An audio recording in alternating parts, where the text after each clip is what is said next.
This is Doofy McButterscotch back again to finish up Ben Affleck's movies.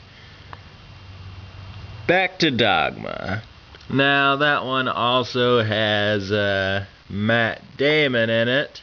Big surprise. It's a comedy movie. It's been on Comedy Central quite a bit. They replay it all the time, or at least back in the days when it first came out. And it's okay. It's not hilarious. It's a little bit too violent. Not that I don't like violence. I love it. But it's just not that great for a comedy film. It's based on the whole God and Satan and angels and whatnot, so it's a bit religious, not too religious, but it's just not that great of a comedy. It's okay. Bounce.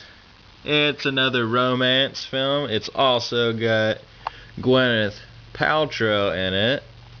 And basically it's one of those love stories where the girl doesn't really like the guy, but the guy likes the girl, and the guy eventually wins over the girl. Been done 100 million times. Not really that original. It's just blah. But anyway, to wrap things up, what do I think about Ben Affleck? I don't hate him. I know a lot of people do, but I don't. I think he's okay. He's not my favorite. He's just an alright actor. He makes a film somewhat good. He doesn't ruin movies. He doesn't make them particularly awesome either. He's just alright. Now, Woody Allen's movies. Now, as I stated in the last movie, X's are ones I've seen. Ones that don't have X's I haven't seen. So I haven't seen as many Woody Allen movies yet. Let's start with Manhattan. Now, these are all supposed to be comedies, but I'm just not that big of a Woody Allen fan. It's just a little bit too dark of a sense of humor for me. I don't really get most of it, so Manhattan really wasn't my thing. It's got Diane Keaton in it. I absolutely hate her as an actress. Cannot stand her. So already that makes Manhattan not really that great of a movie for me. It's just a love story, romance, whatnot. It's just, if you like Woody Allen, you can watch it, but I really didn't particularly care for it, so I don't really have much to say about it. Hannah and Her Sisters. Now, that was the first Woody Allen film I'd ever seen. I never even heard of the dude until I got this book. It's another okay one. It's got multiple stories going on. It's got Michael Caine and his story, Woody Allen and his story, so it's got a few different things going on for it, but still, it's kind of an okay comedy, not laugh out loud. Next you got Annie Hall. It's also got Diane Keaton, so I think that says what I think about it. Not a lot to say about it, just another, it's similar a little bit to Manhattan. Woody Allen fans are probably gonna hate me for that, but I just see a lot of his work as being the same thing done over and over again. Small Time Crooks. Now, I liked this film. Out of all of Woody Allen films, there's only two that I've really liked. This is one of them. I'll get to the other one a little bit later. I liked it. It was more modern. As you can see, it was made in 2000. It had a lot of other good actors in it. It's about how a bank robbery goes wrong, but actually goes right, but not in the way they would have expected. It's actually pretty funny.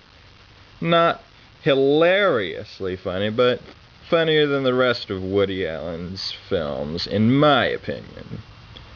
Next, you've got What's New, Pussycat. Now, I hated this film. I just did not get it at all. It just seems stupid. I just did not understand it one little bit.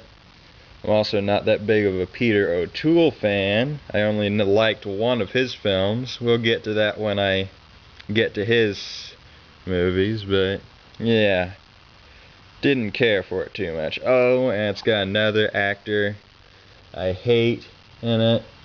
It's the dude that was in the old Peter, or the old Pink Panther films. I can't remember his name at the moment, but he is my ultimate least favorite actor. The guy who plays the Pink Panther, not Steve Martin, but the first guy. He's my least favorite actor of all time. I hate all of his movies. But yeah, didn't like it. Then you've got Sleeper. Now this is the other Woody Allen film that I kind of liked. It's a bit older. It's also got Diane Keaton, but she is not as annoying in that one, so that's why I kind of like that one a lot more. Because they censor her a lot. She doesn't get to do the annoying stuff that she usually gets to do in her movies, so I appreciated that. And yeah, it's got a real weird and awkward plot, but it kind of works for it. It's one of those stupid movies that's so stupid you kind of laugh at it every once in a while. Well, that went a lot faster than Ben Affleck, because I don't really watch a lot of Woody Allen stuff. So, to wrap it up, what do I think of Woody Allen? Well, I think he's he applies a little bit more to the older crowd. I can't really see a lot of people my age liking the guy. He's really outdated, and he's just yeah, his comedy, it's not the best. It's a bit too weird. Anyway, not gonna get done with it, but Dan Aykroyd, we'll get a little bit of a start on this one. Already did Pearl Harbor, Indiana Jones and the Temple of Doom. He only starred in this for about 20 seconds, but they still put it on here for some reason. Anyway, I'll review it. Indiana Jones films are all pretty awesome. I like this one. It wasn't my favorite Indiana Jones one, but that's not saying a whole lot. They're all awesome. It's just this one isn't the awesomest. It's still really, really good.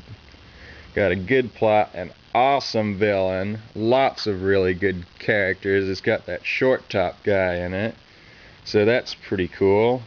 And it looks like I'm starting to get to the end of my time limit, so I'm definitely not going to have enough time to talk about Casper. Figured out that I've got about 9 minutes to talk about stuff on this particular filming device, so I am going to wrap it up right here, and I will get back to Dan Aykroyd next time. See ya!